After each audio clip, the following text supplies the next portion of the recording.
Hello, welcome to another episode of the Bobshop. Now you might have seen my previous episode about my shiny new SC3 record power chuck that I have for my lathe. Here it is.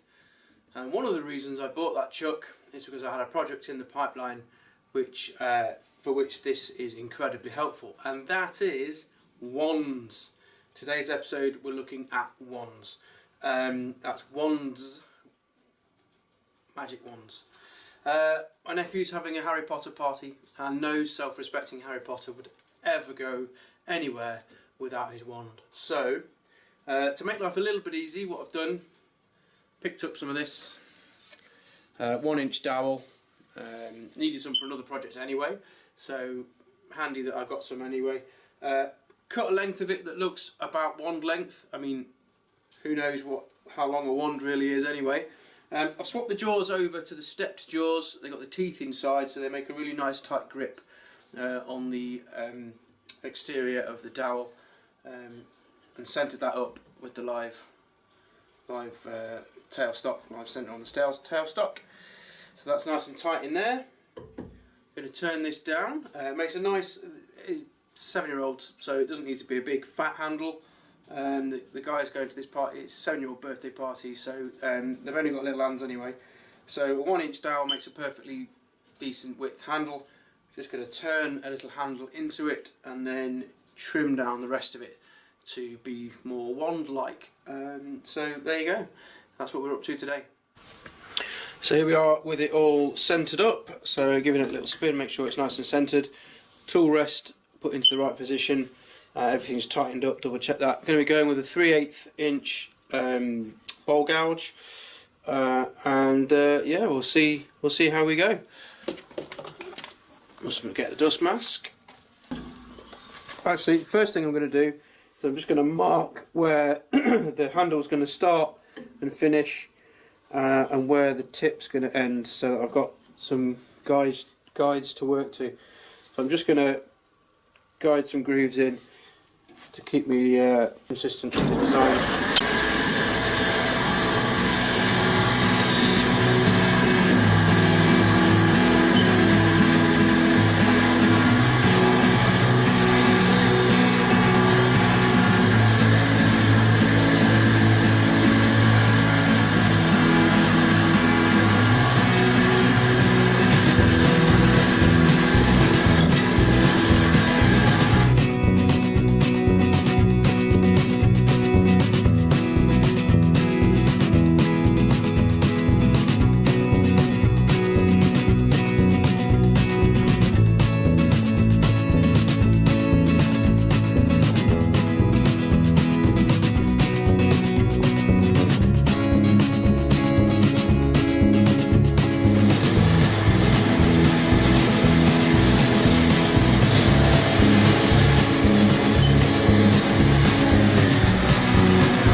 So I pretty much made the design up as I went along.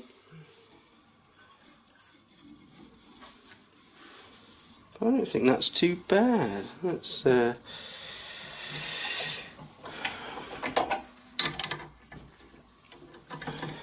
it out of here.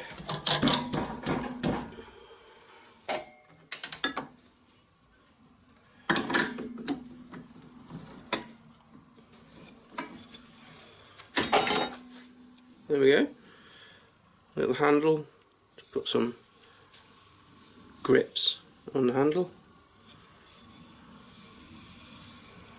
Slight taper all the way down. Obviously got to cut that off and then sand the end round and cut off the chunk off the end. But I've used the parting tool to part it right down. Just saw through that. I don't think that is half bad. Alright, just going to chop these ends off, give it a little sand and see what it looks like. And there we go. One finished wand. Apart from staining it or varnishing it, pretty much. Just chop that end off there. Sanded it round. Obviously chopped the other end off that. Straight through and just sanded it off.